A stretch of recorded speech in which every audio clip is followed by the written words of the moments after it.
lycée des espaces de formation est un ensemble de 3 modules combinables au gré de chacun. Mais pour chaque module, le produit vidéo est indissociable de sa brochure et du travail à réaliser. Et l'efficacité de l'ensemble repose sur le travail personnel qui vous est demandé.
Ce qui caractérise le monde moderne, c'est la complexité.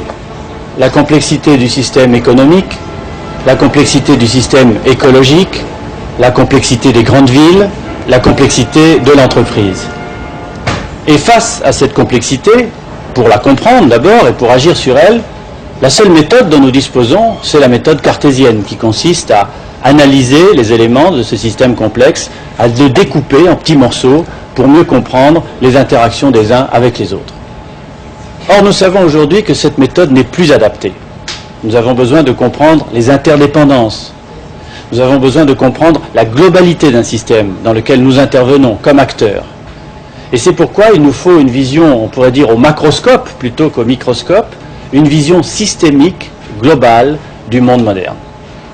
C'est justement cette vision systémique globale qui est la base d'une nouvelle culture pour le monde de demain et bien entendu pour le monde d'aujourd'hui. Cette nouvelle culture s'appuie sur l'approche systémique qui est essentielle aujourd'hui au monde du travail et au monde de l'éducation. Au monde du travail parce que l'entreprise elle-même, grand organisme, fait des centaines, des milliers de personnes qui y travaillent, doit être appréhendée sous sa globalité, ainsi que sous ses interdépendances et les flux qui entrent et les flux qui en sortent. Et également pour le domaine de l'éducation, parce qu'aujourd'hui on ne peut plus enseigner une seule discipline à la fois, nous sommes obligés de faire comprendre l'interaction des disciplines et des domaines de l'entreprise les uns avec les autres. C'est pourquoi cette approche systémique s'applique particulièrement au monde du travail et au monde de l'éducation. Le monde se complexifie et est en mouvance rapide. Les apprenants ont-ils conscience de l'ampleur de cette mutation permanente? Se sentent-ils préparés à l'affronter? Pensent-ils acquérir les compétences qui vont leur permettre de faire face et de s'adapter en permanence à l'évolution, aux besoins des entreprises?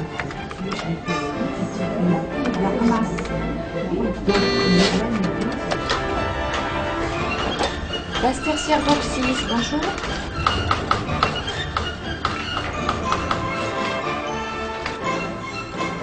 Alors, comment vivent-ils la formation?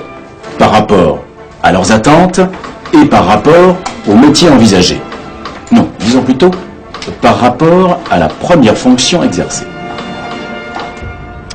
Disons qu'au début, j'étais très surprise, car je pensais me retrouver à l'école. Et en fait, on tient compte de ce que j'aime faire, de ce que je veux faire. Et maintenant, c'est très agréable. Maintenant, oui, mais les premières semaines, j'étais complètement désorientée. C'est très inconfortable, il faut chercher des renseignements, des informations. C'est vrai qu'au début, c'était difficile. Mais maintenant, j'ai réellement l'impression de travailler pour moi. Ce que j'apprécie aussi, c'est qu'on respecte à peu près notre rythme de travail. On nous laisse nous organiser, au moins pour notre temps. Et par rapport au métier? Eh bien, je ne vois pas toujours le lien entre la formation que je suis et ce que demandent actuellement les entreprises. Qu'est-ce qui vous permet de dire cela? Des amis qui me racontent ce qui se passe dans leur entreprise. Mais ici, nous avons une très bonne documentation au centre de ressources. Notamment, beaucoup de revues sur l'évolution des métiers. Oui, nous avions fait des enquêtes au début du stage, des enquêtes en entreprise. Et nous avions vu qu'il y avait beaucoup de différences entre elles, dans leurs demandes, dans leur façon de travailler et aussi dans leur matériel informatique.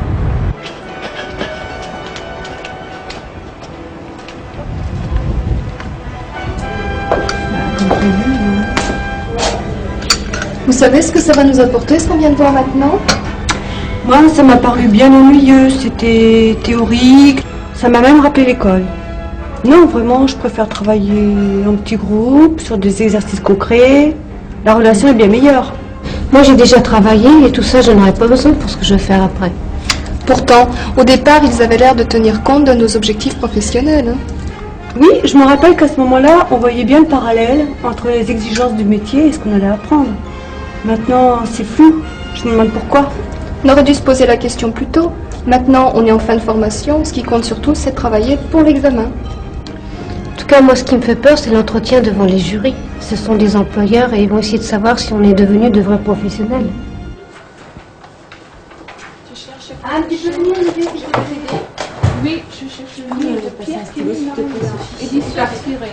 Pourquoi je suis passée? Je cache là et je reviens. Oui. C'est bien. Alors? Allô, mon stage? Au revoir. Faut que ça soit toujours. Alors, oui, T'as vu ce qu'on demande? De l'organisation, le sens des relations, de l'initiative et des responsabilités, à avoir une grande qualité de contact, une grande disponibilité. Mais est-ce que tu crois qu'on est prête? Bien sûr, regarde, pendant le stage en entreprise, nous sommes bien débrouillés. Et puis toutes les études de cas que nous traitons actuellement sont nouvelles. Ces bouleversements dans le monde du travail ont été compris par de nombreux formateurs, qui d'ailleurs les prennent déjà en compte dans leur pédagogie. Je vais donc te donner des petites études de cas. Alors, tu fais ce que tu peux faire, ne travaille pas en surface. Tu fais ce que tu peux. Parce qu'en fait, c'est une question d'entraînement à l'analyse. Il ne faut pas que tu produises, que tu produises, que tu produises. Ils s'ajustent, modifient leurs fonctions et leur rôle de formateur en conséquence. Mais où en sont-ils? Comment s'y prennent-ils? Et quelles difficultés rencontrent-ils? On est toujours sollicité. Et j'ai tout cela à corriger pour demain. Et signé avec ça, je viens de terminer une évaluation de fin de module. Cette stagiaire a encore des difficultés et j'ai dû lui donner des travaux complémentaires. Ça veut dire une chose, je vais devoir la suivre individuellement. Et c'est pas un cas isolé. De plus en plus, on va devoir s'adapter à des stagiaires ayant des besoins, des parcours, des durées de formation et des rythmes différents. Et tu as vu l'importance que prend le crédit formation individualisée et la formation continue. On n'est pas prêt de l'abandonner. Pour le moment, on s'ajuste au coup par coup. Mais on va vite s'essouffler. On ne va pas pouvoir continuer longtemps comme ça. C'est vrai, on a mis beaucoup de choses en route, mais en y regardant de plus près, on n'est pas vraiment opérationnel et on y perd beaucoup d'énergie. Par exemple, notre centre de ressources, ça n'est qu'un centre de documentation. Et encore. Et les ateliers, on a tendance à en programmer trop. Peut-être pour se faire plaisir ou pour se sécuriser. Pour le tutorat, on est loin d'être au clair. Et pour les supports, on a encore tendance à faire chacun les siens, en privilégiant surtout l'aspect technique. Quant au suivi des stagiaires, de nos activités, Je ne préfère pas en parler. Maintenant que nous sommes à peu près convaincus de la nécessité de développer les capacités d'adaptabilité et l'autonomie des stagiaires, je crois qu'il faut nous organiser pour mettre en place un système plus souple, évolutif et viable pour nous tous. Une conclusion s'impose, une dynamique est enclenchée. Mais elle semble encore trop insuffisante pour répondre à toutes les nouvelles demandes. Alors, comment les formateurs voient-ils l'évolution du système de formation et leur changement de rôle? Pour tenter de répondre à ces questions, nous avons sélectionné, à votre intention, quelques extraits d'interviews qui nous semblent significatifs. Je pense qu'actuellement nous assistons en effet à une double évolution du système de formation et du formateur. Et le formateur, je dirais que c'est l'accompagnateur de l'apprenant depuis son entrée en stage jusqu'à son arrivée sur le marché du travail. Moi, je pense que le système de formation doit coller au plus près de l'entreprise et évoluer en même temps qu'elle. Le système de formation, je le vois au niveau des stagiaires dans une relation d'aide. Parce que nous sommes dans un système d'évolution de plus en plus rapide, où les tâches qui sont vraies maintenant ne le seront plus dans quelques années. Il faut donc développer chez le stagiaire une grande capacité d'adaptabilité. Alors, le formateur devra guider, assister son stagiaire, un petit peu comme un guide de haute montagne le ferait avec un client, pour l'emmener au sommet. Nous devons maintenant nous organiser en équipe, d'une manière collégiale. Le système de formation doit être, me semble-t-il, une organisation souple, évolutive, prenant en compte le projet du stagiaire. Le formateur est l'élément d'une équipe qui sera sans doute plus un animateur qu'un apporteur de connaissances. Moi, là-dessus, j'ai pas de réponse. Parce que, en fait, tout se tient. Et je crois que la seule chose qu'on puisse dire, c'est qu'il faut de la cohérence entre les différents éléments à prendre en compte. Mais c'est comme si vous m'aviez demandé qu'est-ce que sera l'environnement plus tard, l'entreprise. Ben, j'en sais rien. Donc moi, vos questions sur l'institution, sur les formations, sur les stagiaires, les formateurs, cela, je sais que ça va changer parce qu'on ne peut plus rester comme on est. Mais précisément, j'en sais rien. Il faut qu'on y réfléchisse et ensemble. Les enseignants sont à l'écoute des besoins des entreprises et des apprenants. Et ils sont partie prenante dans l'évolution et l'adaptation permanente du dispositif de formation. Mais quel rôle les équipes de direction jouent-elles dans la conduite de ce changement? Vous êtes directeur d'établissement, pouvez-vous nous dire à quelles difficultés vous êtes confrontés? Je voudrais mettre l'accent sur l'évolution des problématiques individuelles. Les personnes que nous accueillons, qu'elles soient demandeurs d'emploi ou salariés, sont tout à la fois plus exigeantes et plus incertaines. Et il me semble que la meilleure manière de les préparer aux exigences et à la sélectivité du monde du travail, c'est de prendre en compte, pour y répondre, leurs attentes, leurs besoins, leurs aspirations et leur style personnel d'apprentissage notamment. Et vous? Il me semble, moi, qu'il y a deux problématiques. Celle qui est liée à l'extérieur de l'établissement, qui concerne plus spécialement les stagiaires, leur volonté actuelle que l'on prenne en compte leurs acquis antérieurs et leur rythme d'apprentissage. Celle qui est liée aux entreprises, qui, tout en souhaitant toujours avoir une grande qualité professionnelle chez leurs salariés, souhaitent aussi que ces mêmes salariés aient une capacité d'abstraction et d'autonomie plus grande, tout en étant capables de travailler en équipe. Pour les professionnels de l'orientation et de la formation, il s'agit donc de réduire les tensions entre les attentes et les aspirations personnelles, d'une part, et les contraintes et les exigences des entreprises, d'autre part. Pour ma part, je suis convaincue que le point de rencontre, de convergence, se trouve dans la valorisation des compétences et dans le développement des capacités d'initiative et de créativité. Après ce diagnostic de la situation actuelle, pouvez-vous nous décrire votre vision du futur? Ma vision du futur consiste à prendre en compte les nouvelles nécessités liées à l'urgence du changement. Pour ce faire, plusieurs types de réponses sont nécessaires au niveau d'un établissement. Tout d'abord, je crois, l'évolution indispensable du style de pilotage, mais aussi la nécessité de revoir un certain nombre de produits de formation adaptés à cette nouvelle donne. Et enfin, la nécessité pour le personnel de remettre en cause, d'évoluer en termes d'autonomie, développement de l'autonomie, développement de la créativité, de l'innovation. L'orientation, comme la formation, vont devenir des processus en continu.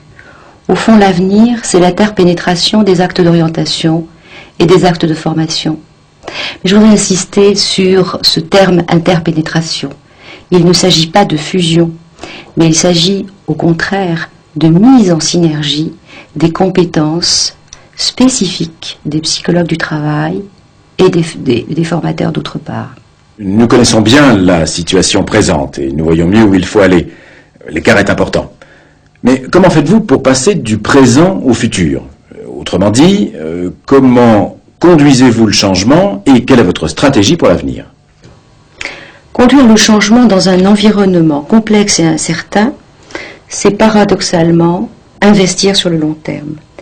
Je crois indispensable de définir un plan d'action qui s'inscrive dans la durée. Pour ma part, je définirai et retiendrai 3 facteurs clés de succès pour conduire ce changement. La diversification dans l'offre de nos prestations d'orientation et d'évaluation. L'investissement dans la recherche et le développement. L'investissement dans le perfectionnement et la formation continue de nos personnels avec les mêmes exigences de valorisation des compétences et de performance. Je crois que la première chose à faire, c'est d'anticiper et par conséquent d'analyser les besoins. Le second point, c'est de prendre en compte nos savoir-faire de l'établissement. Puis, à partir de ces 2 éléments-là, bâtir un projet d'établissement et le faire vivre. Le faire vivre en recherchant l'adhésion de l'ensemble du personnel. Alors, comment s'adapter? Comment prendre la meilleure décision? Par où faut-il commencer?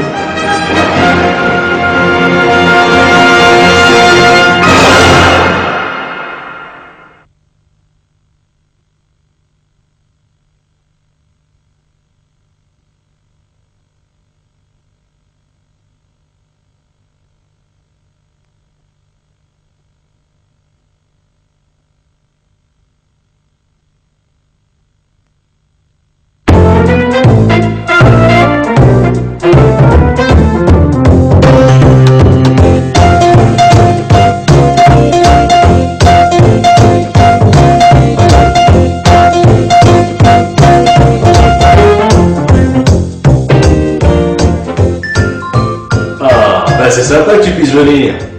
Pour une fois, on pourrait être tous ensemble. Ou presque. Oui. Donc, on se retrouve entre amis de la colo, chez moi, samedi en 8 vers 10h.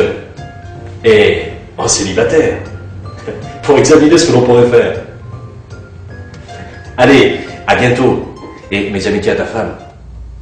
Ouais. Salut.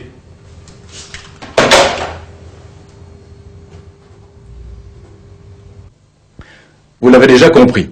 Pour aborder la notion d'approche système, nous avons délibérément imaginé une situation hors de votre cadre professionnel pour vous permettre, en n'étant pas directement acteur, d'examiner avec la sérénité et l'objectivité nécessaires l'intérêt de cette démarche et d'en dégager les caractéristiques principales.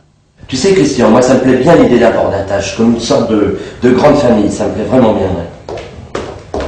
Et aussi avec la retardataire. Excusez-moi, j'étais au téléphone, mon PDG ne peut pas se passer de moi même le week-end. On vient juste de commencer. Tiens, voilà le journal avec l'annonce. Tu vois, moi aussi ça me plaît bien, on pourrait se voir plus souvent. Oui, c'est vrai, on n'arrive jamais à se rencontrer tous ensemble. C'est l'occasion de jamais. Oh, et puis les enfants seraient drôlement contents. Il est vrai qu'avec les grands espaces et puis l'immense salle du rez-de-chaussée, ils pourraient se dépouler nos petits bambins. Oui, pendant ce temps-là, quand on joue ensemble, on sera tranquille. Moi, ce qui me plaît surtout, c'est d'être à la campagne et de profiter du grand air. Quand on est enfermé dans un bureau de poste toute l'année. En plus, c'est des vacances qui nous reviendraient peut-être moins cher.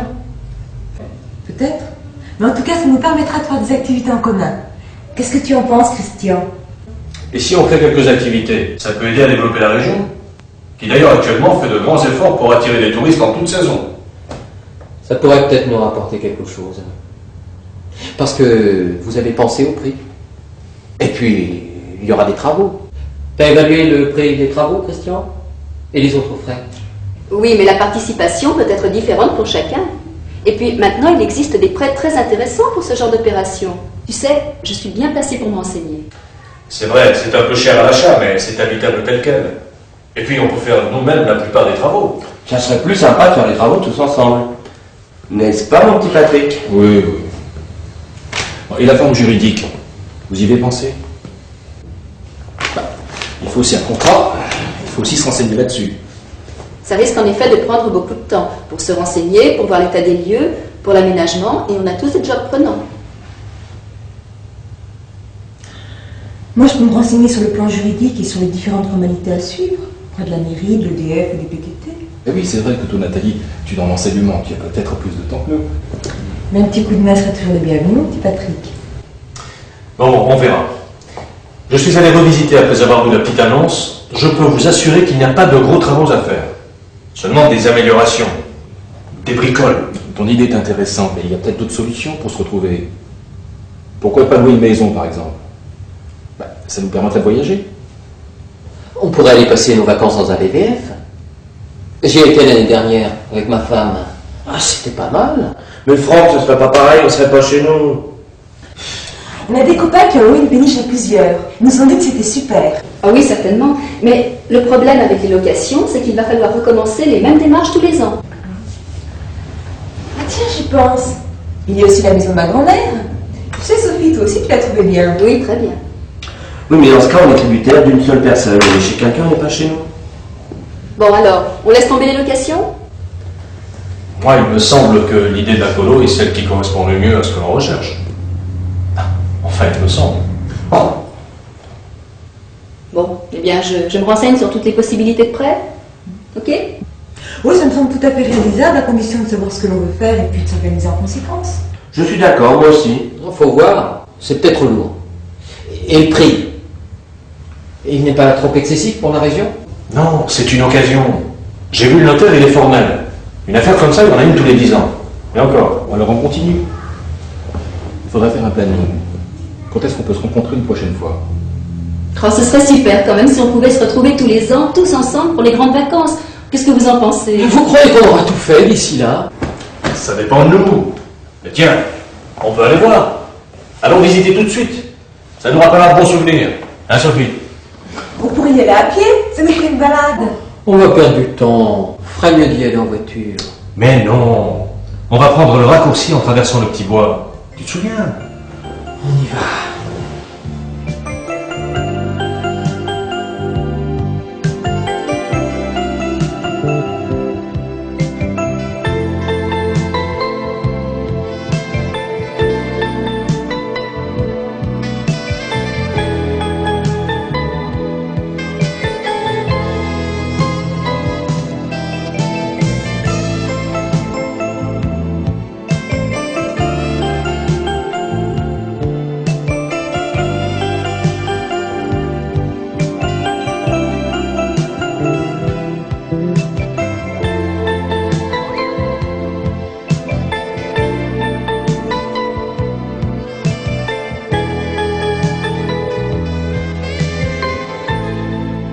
Alors, qu'en pensez-vous? C'est super, je m'y vois déjà. Les gosses auront vraiment de la place, et puis on les entendra pas. Tu as eu une idée géniale. Il y a plein de possibilités pour aménager. On peut faire un tennis au fond du parc, et pour les enfants, on peut faire des tas de choses, c'est certain. Oui. C'est calme. Ils n'ont pas trop construit aux alentours. Si on arrive à payer, je suis d'accord. Mais il faudra trouver des meubles. Et le grenier est super dimensionné, hein. Ça fera de super salles de jeu. Ouais. Bon, les petits loups, là, il faudrait peut-être s'y mettre. Est-ce que vous avez pensé au financement? C'est tout de même le point essentiel. Oui, d'accord, mais avant tout ça, un engagement moral me semble indispensable. Avec les clauses essentielles, la forme juridique, le mode de financement, et puis la quote-part de chacun. Bon ben, maintenant qu'on a visité les lieux, que mettons en route cette année? Attends, je pense à quelque chose. Il faut s'enseigner d'urgence sur les projets de la région. Imaginez que l'autoroute Grenoble-Marseille traverse le parc. Ne t'en fais pas, j'ai vérifié. Il n'y a aucun projet de ce genre à l'étude actuellement. Bon, revenons à nos travaux. Est-ce qu'on ne pourrait pas commencer par s'occuper de la cuisine? Un bon lessivage, un coup de peinture pour égayer et penser à un minimum d'électroménager? Non, mais c'est peut-être pas la peine d'en acheter. On peut essayer d'en trouver à droite et à gauche. Avec le vieux matériel, on a toujours des ennuis, ça finit par revenir plus cher. Autant investir dans du neuf au départ. Définissons un budget pour ça. Tout à fait d'accord. Et dans nos priorités, il y a aussi le salon pour nos vieux coins du feu. Ça, j'y tiens, hein?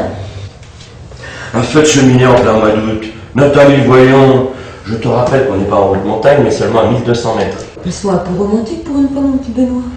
Toi, tu te vois déjà au coin du feu, en train de raconter tes histoires, tes mésaventures. Et que veux-tu? Pour moi, une cheminée, c'est mon rêve de toujours. Dis donc, toi qui cherches un port d'attache chaleureux. Il te faut aussi un bon feu. Et puis, dans nos urgences, il y a aussi la salle de jeu pour les enfants. Oui, d'accord, mais vous oubliez l'essentiel. Où est-ce qu'on va dormir? Comme vous l'avez remarqué, les dortoirs ont été repeints il y a peu de temps. Et il reste les lits des enfants de la colo. Pour nous, il faudra prévoir des cloisons pour faire des chambres individuelles. Mais c'est peut-être pas le plus urgent. Enfin, moi, je ne dors pas dans un petit lit. Hein. J'ai les pieds qui vont dépasser et j'attrape sur un rhume de cerveau. S'il y a un endroit où il faut voir grand, c'est bien là.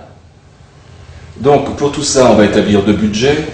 Un pour l'achat et l'autre pour les installations. Il y a aussi le parc. Vous l'avez vu comme moi, il est envahi par les mauvaises herbes. Pour que les enfants en profitent, il faut faire quelque chose rapidement pour les ronces et les orties. Pas de problème, moi je peux venir avec 3 ou 4 copains parisiens un week-end prolongé du mois de mai, et d'ailleurs ces copains seront ravis de s'aérer. Ah non, mais alors si on commence à faire venir les copains des copains, ça fait chez nous, non? Effectivement, je pense qu'il vaut mieux qu'on fasse ça entre nous au début, puis pour les copains on verra plus tard. D'accord, puis quand on aura terminé de s'installer, on pourra créer des activités pour s'ouvrir sur l'extérieur, non? Tout à fait. Moi je me vois très bien organiser des tournois d'échecs. Bah oui, d'accord, les copains, mais là vous êtes en plein rêve. Dans un premier temps, il va falloir s'installer. Et puis, il y aura certainement des tas de travaux qu'on ne pourra pas faire nous-mêmes, de la plomberie, je ne sais pas, mais des tas de choses, l'électricité. Et puis vous avez aussi pensé à l'organisation au quotidien? Quand on y sera tous pendant les vacances, ça va? Oui, oui, il y aura toutes les corvées ménagères, repassage, les courses, la cuisine. On fera ça à tour de rôle, sans oublier les hommes, évidemment. N'est-ce pas, mon petit Patrick? D'accord, ok, je suis partant. De temps en temps. Enfin, je pense qu'il y a intérêt quand même à se répartir les tâches indispensables selon les goûts de chacun et les compétences de chacune. Et voilà, ah bah ça y est, voilà, c'est dit. Toujours la même histoire, les femmes au fourneau et les hommes au salon. Bon, on essaiera de trouver une solution satisfaisante pour tous. Et puis il faudra aussi réfléchir aux aménagements indispensables si on veut y aller l'année prochaine. Il reste à peine un an, il faut définir qui fait quoi. Moi, si vous êtes d'accord, j'essaie de faire établir des devis par les entrepreneurs du coin, et puis on pourrait peut-être se voir dans un mois pour faire le point, et s'engager. D'ici là, on aura le temps d'en parler avec nos conjoints. Mais est-ce qu'on a tout prévu? C'est pas évident. Et maintenant, récapitulons. Il faudra choisir la forme juridique quand on aura toutes les informations. Le financement quand Sophie aura tous les éléments, la répartition des tâches et des travaux. Mais je tiens à mon idée. Il faut s'engager par écrit. Mais tu crois qu'un papier est vraiment nécessaire? Entre nous. Je crois qu'elle a raison. Pour l'instant, tout va bien, on est tous d'accord. Mais demain, quand nous allons vivre cette expérience, eh bien, c'est sûr, nous allons rencontrer des difficultés. Et ces papiers prévoiront entre autres la manière de régler nos différends. Toi, Christian, comme tu es sur place, est-ce que tu peux centraliser toutes ces informations et puis nous tenir au courant? Ok, pas de problème.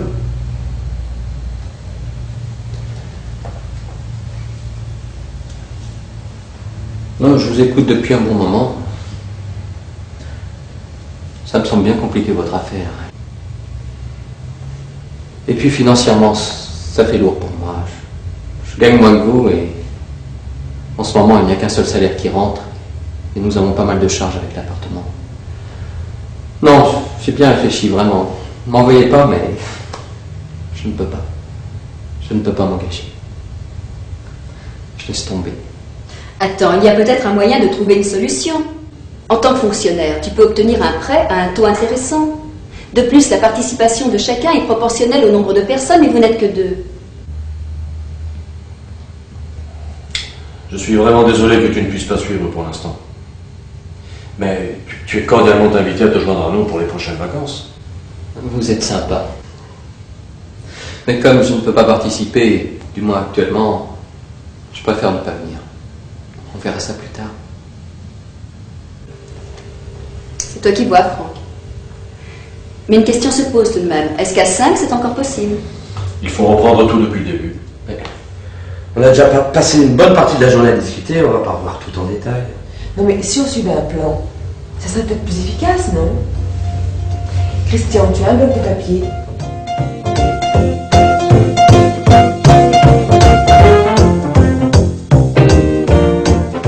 Bon, on a fait le tour. Maintenant tout est clair, on poursuit à 5. Merci Nathalie. Chapeau ta méthode. Sans elle, on y passait la nuit. Alors tu vois qu'on peut être un télo et avoir le sens pratique. Maintenant on a réparti tout ce qu'il y a à faire cette année, puis on a une vue assez claire de l'organisation de nos premières vacances. D'accord, mais il ne faudra pas s'arrêter là. Si on reste tout le temps ensemble, on va se lasser. Moi, je pense entre autres à mon idée de tournoi. Et pour les enfants, on pourrait créer un pôle d'activité avec les autres gosses du coin? Dans ces conditions, il faudra créer d'autres aménagements. Ah oui, c'est indispensable. Enfin, attendons d'abord d'avoir passé nos premières vacances ensemble et puis après on décidera. Tu as raison. Imagine qu'on passe une bonne partie de nos vacances cloués au lit à cause de ta fricassée de champignons. Écoutez, passons d'abord nos vacances telles qu'on les a prévues.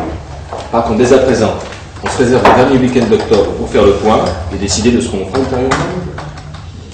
En attendant, je vous propose de voir la réussite de notre projet. Oui. Nous avons établi notre projet. Mais avons-nous été vraiment systémiques?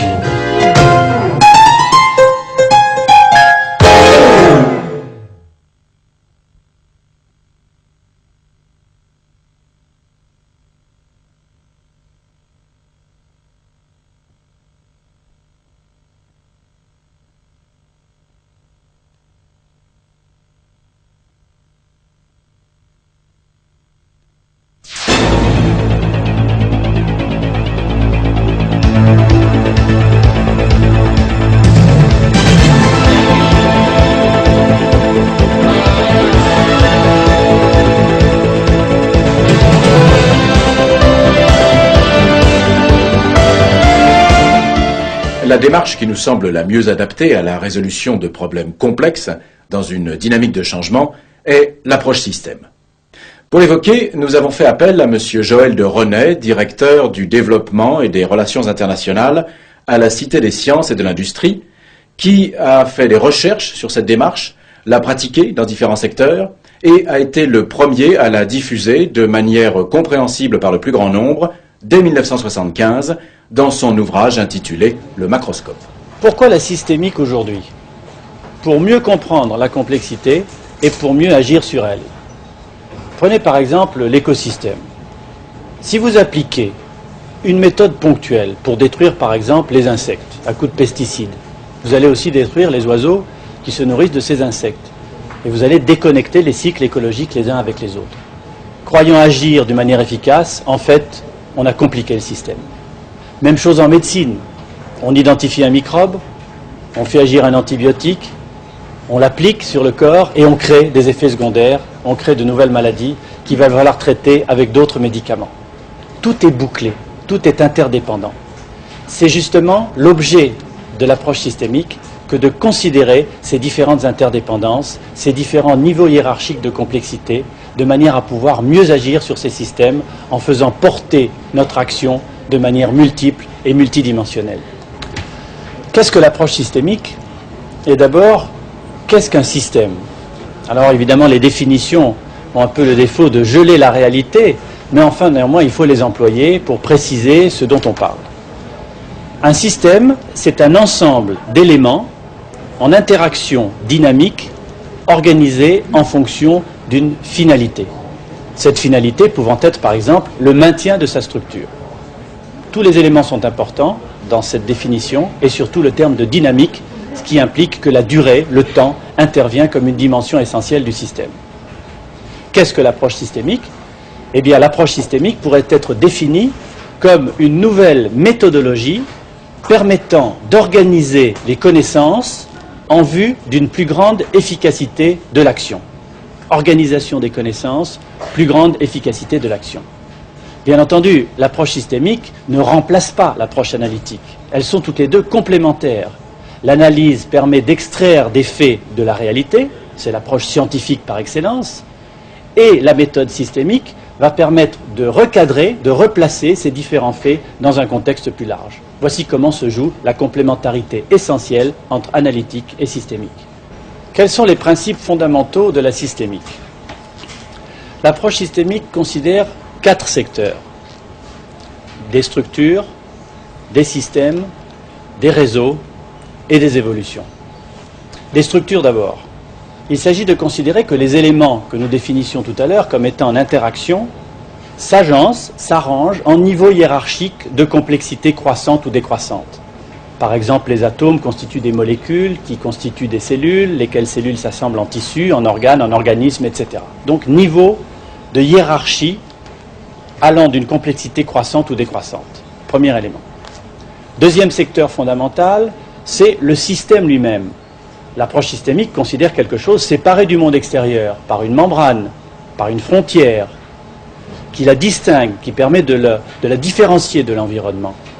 À l'intérieur de ce système, il entre des flux, en général 3 types: flux d'énergie, flux d'information et flux de matériaux. Ce système fabrique quelque chose vers son environnement. Il fabrique de l'action, il agit, mais il fabrique aussi du désordre, que les physiciens appellent de l'entropie. Et enfin, imaginez que ce système est maintenu par un ensemble de boucles de régulation, dont on parlera plus en détail tout à l'heure, qui assurent le maintien de la finalité, qui assurent le maintien de la structure d'ensemble. Donc voilà la définition de ce système dit ouvert. Troisièmement, des réseaux. Ça, c'est fondamental. Il y a 2 types de réseaux: des réseaux de communication et des réseaux de régulation. Les réseaux de communication sont ceux du téléphone, par exemple, dans une entreprise, ceux de la fibre optique, du câble, du satellite, de la télévision, des ordinateurs dans un pays. C'est le système nerveux de notre corps. C'est un réseau très maillé. Et puis, il y a les réseaux de régulation.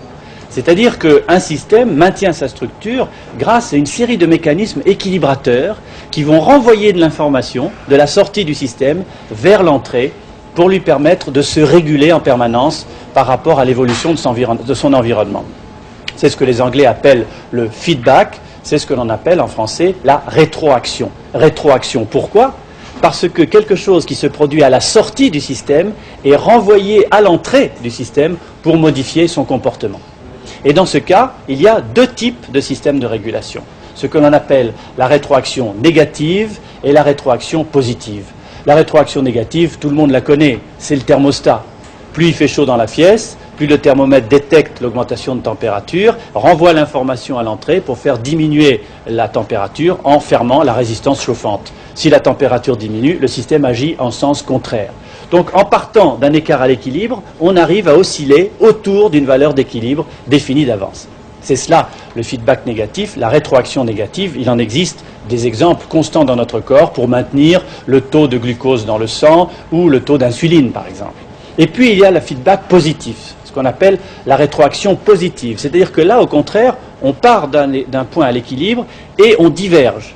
C'est par exemple la croissance de cellules cancéreuses. Plus il y a de cellules cancéreuses, plus il y en a. La démographie à la surface de la Terre sont des exemples de rétroaction positive. Et enfin, il y a le dernier secteur auquel s'intéresse l'approche systémique, c'est l'évolution. Un système ne peut pas être séparé de son environnement. Cet environnement l'agresse en permanence, lui envoie des éléments perturbateurs, des mutations, comme le diraient les biologistes, et le système s'adapte en permanence à cet environnement changeant. La trajectoire de cette adaptation, c'est l'évolution, caractéristique par exemple de l'arbre de l'évolution des espèces.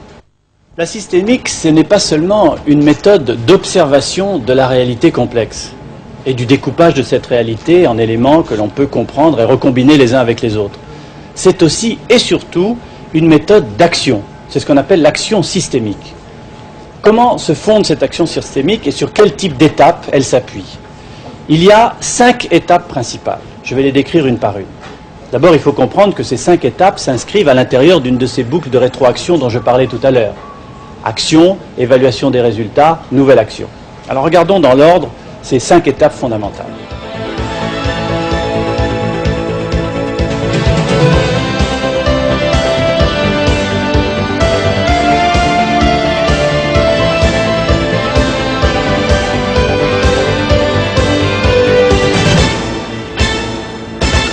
La première, c'est l'analyse de système. La bonne vieille méthode cartésienne a fait ses preuves, il faut l'appliquer. Elle consiste à décortiquer les différents éléments, les étudier un par un, étudier les relations entre chacun d'entre eux. Cette analyse de système peut se faire avec des méthodes, disons des méthodes purement pragmatiques, empiriques, mais aussi utiliser des méthodes mathématiques complexes. La deuxième étape, c'est la modélisation.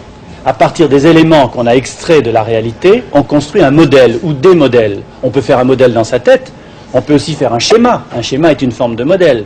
On peut faire un modèle sur ordinateur, à partir d'un programme, à partir d'un logiciel. La troisième étape de ce modèle consiste à le faire vivre, c'est-à-dire à le simuler. C'est la phase essentielle dite de simulation. On va faire comme si le modèle réagissait dans la réalité. Si je fais ça, que je change tel élément, tel paramètre, qu'est-ce qui va se passer? Je peux simuler un modèle dans ma tête, mais je peux simuler un modèle sur ordinateur ou bien utiliser un simulateur, comme un simulateur de vol par exemple, qui permet au pilote d'apprendre à atterrir ou à décoller dans des conditions difficiles. Quatrième étape, à mes yeux, c'est l'étape essentielle de l'action systémique. C'est ce que j'appelle l'action combinatoire. Rappelez-vous du réseau de tout à l'heure. Ce réseau est fait de plusieurs nœuds. Si je veux agir sur le réseau pour le modifier, et que je n'agis que sur un seul des éléments, très très vite, l'ensemble du système va se mobiliser pour réagir contre l'effet que je veux lui faire subir. Il va y avoir ce que les économistes appellent des effets pervers. Le système va se réorganiser pour lutter contre la perturbation que je cherche à lui faire subir en agissant sur un seul point à la fois. L'action systémique combine les moyens. Il s'agit d'agir ici, puis là, et alors ensuite, selon les résultats, ici. Ces éléments d'action sont en synergie les uns avec les autres et vont contribuer à faire évoluer le système dans la direction souhaitée. Donc oubliez l'action ponctuelle. En systémique, il faut agir de manière combinatoire sur plusieurs éléments à la fois. La médecine moderne le sait bien, qui combine le diagnostic, la prévention, le changement nutritionnel, l'exercice, plutôt que seulement l'application d'un médicament. Et enfin, dernière étape, très importante aussi, c'est l'évaluation des résultats. On a changé l'environnement par son action, cet environnement a répondu, il vous renvoie de l'information. L'évaluation des résultats consiste à intégrer ces différents éléments et à les réinjecter dans sa nouvelle action, respectant ainsi la boucle de rétroaction essentielle à l'approche et à l'action systémique. Il y a urgence à mettre en œuvre l'approche systémique dans l'éducation. Jusqu'à présent, la place qui est donnée à l'analytique est encore trop grande. Et je l'ai dit, l'analytique et le systémique sont complémentaires. Alors, quelles sont les voies principales d'une éducation systémique? Là encore, il y a un certain nombre de principes que je résumerai à 5. Le premier principe de l'éducation systémique, c'est d'éviter l'approche linéaire, séquentielle, traditionnelle. Commencez ici, allez là, terminez cela. Comprenez d'abord ça, vous comprendrez ça après. L'approche doit être multidimensionnelle, globale, tenir compte des interactions. C'est justement le deuxième principe de cette éducation systémique, c'est de tenir compte de ce qu'on appelle dans le jargon des cybernéticiens la causalité mutuelle. La causalité mutuelle, ça veut dire qu'il n'y a pas une cause et un effet, mais des effets qui réagissent sur leur cause, et qu'ainsi tout est imbriqué, et qu'il faut faire comprendre la dynamique d'un système, comment il fonctionne, comment il s'organise dans le temps. C'est un principe fondamental. Le troisième principe de la systémique, c'est d'éviter de donner des définitions qui gèlent les choses, un peu comme on le fait dans les livres de mathématiques, parce que ça ne s'applique pas à la réalité complexe d'une cellule biologique, d'une ville ou d'un écosystème. Donc la définition peut éclairer à un moment donné un terrain ou un territoire, mais elle ne suffit pas à faire comprendre l'ensemble de la multiplicité du problème. Quatrième clé de l'éducation systémique, c'est de concentrer sa formation sur des exemples empruntés à des domaines qui eux-mêmes sont systémiques, c'est-à-dire qu'ils intègrent la durée, l'évolution, la complexité, la multiplicité des interdépendances et des rétroactions. Les trois que je préfère, parce qu'elles parlent à tout le monde et on les comprend assez bien, ce sont l'écologie, la biologie et l'économie. Je crois que ces trois domaines sont d'extraordinaires bases pour faire comprendre la systémique et ses différentes applications. Et enfin, le dernier principe, peut-être un des plus importants, c'est d'intégrer cet enseignement autour d'un axe vertical qui permet de comprendre comment plusieurs disciplines viennent se rapprocher, travailler en synergie les unes avec les autres pour mieux faire comprendre le tout. Par exemple, on peut apprendre aux enfants la géographie à partir de la dérive des continents, qui est un moyen de faire comprendre la géodynamique, l'évolution des espèces, etc. Et puis aussi, il faut le dire en terminant, pour bien faire passer la systémique et l'approche systémique, il faut aussi enseigner. C'est-à-dire qu'en fait, ça ne s'enseigne pas que dans les livres.